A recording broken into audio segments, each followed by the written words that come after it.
Welcome to The Explainer. Today we're diving into the making of our global world. And let me tell you, the real story is so much older and honestly way more surprising than you probably think. So let's just kick things off with a question. When you hear the word global, when do you think our world really became that way? What's the first thing that pops into your head? You might be thinking, the last 50 years, right? With the internet, modern shipping, all that stuff. And yeah, that's definitely part of it, but it's really just the latest chapter in a much, much longer story.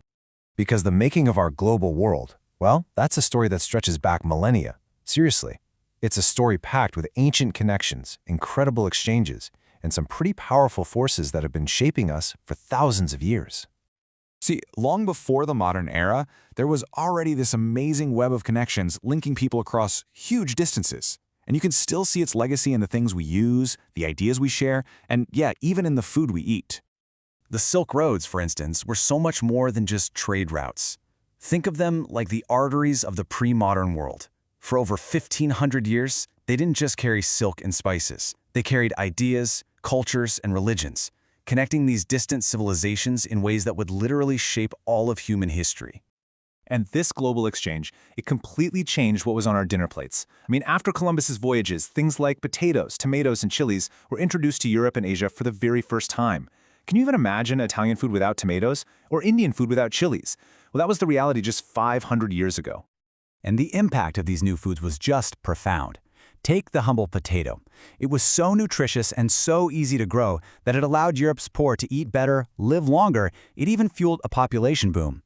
But this also created this really dangerous dependency, which led to absolute catastrophe during the Irish potato famine when the crop failed.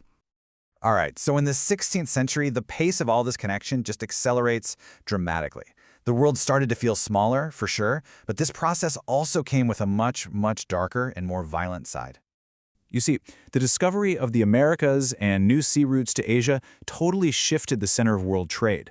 Suddenly you have this flood of silver from mines in places like Peru and Mexico pouring into the global economy. It financed Europe's trade with Asia and completely reshaped the world's economic landscape. But here's the thing, the most powerful weapon that the European conquerors brought with them, it wasn't their guns, it wasn't their steel. It was something they carried that was completely invisible: disease. Having been isolated for millennia, the indigenous peoples of the Americas had zero immunity to European diseases like smallpox. These germs just spread like wildfire, wiping out entire communities, in some places up to 90% of the population. This massive demographic collapse was a huge factor that paved the way for the European conquest of the Americas. Okay, let's jump forward to the 19th century. This is where we see the birth of a truly global economy. This whole new world system was driven by three really powerful, interconnected forces that would reshape societies just everywhere. Economists talk about these three key flows that defined the whole 19th century global economy: the flow of trade, so goods, the flow of labor, that's people, and the flow of capital, which is money. These three things were deeply connected, and together they created a world that was more integrated but also more unequal than ever before. And the scale of migration back then was just unprecedented.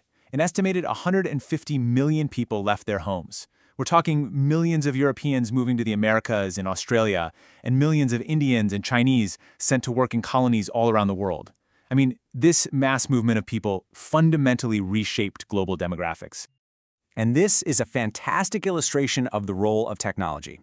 Before the 1870s, meat was a total luxury in Europe, super expensive. But then, the invention of refrigerated ships meant that meat could be frozen and shipped all the way from America or Australia for just a fraction of the cost. This one single innovation changed diets and improved living standards for millions of working-class people. But we have to be clear, this flow of labor wasn't always voluntary. The abolition of slavery actually led to the rise of indentured labor, which was a brutal system. Millions of Indian and Chinese workers were sent to plantations and mines around the globe. And even though they weren't technically slaves, they faced horrific conditions in what many have called a new system of slavery. Colonialism also actively reshaped entire economies to serve the colonizers. Take India, for example. Just look at this chart. India went from being a leading exporter of beautiful, finished textiles to basically just being a supplier of raw cotton for British factories. This deindustrialization had absolutely devastating long-term consequences for the Indian economy. So this global system, the one built on trade, migration, and colonialism, well, it was about to face its greatest test yet. The first half of the 20th century saw it shatter, not just once, but twice, before being completely rebuilt in a new form. The Great Depression of the 1930s was a truly global catastrophe. You can just see from the numbers here. International trade collapsed, prices for goods plummeted, and economies all over the world just ground to a halt. In the U.S. alone, more than 4,000 banks failed and over 100,000 companies went bankrupt. A total meltdown. So, to stop another Great Depression from ever happening again, Allied leaders met at a place called Bretton Woods in 1944 to design a whole new global economic order. They created the International Monetary Fund and the World Bank to promote stability, regulate currencies, and finance post-war reconstruction. These institutions, well, they laid the foundation for the post-war boom, and they continue to shape our world today. Okay, so what is the big takeaway from this long journey through the history of globalization? Why does any of this past matter for our present? Well, the interconnected world that we all live in today, it wasn't built in the last 50 years. It stands on these really deep and often pretty painful historical foundations. The patterns of trade, of migration, and the inequalities we still see, they're all a product of these centuries of conquest, colonialism, and technological change. The forces of trade, technology, and conquest made our world. So, that leaves us with one final question, right? What forces will make the world of tomorrow?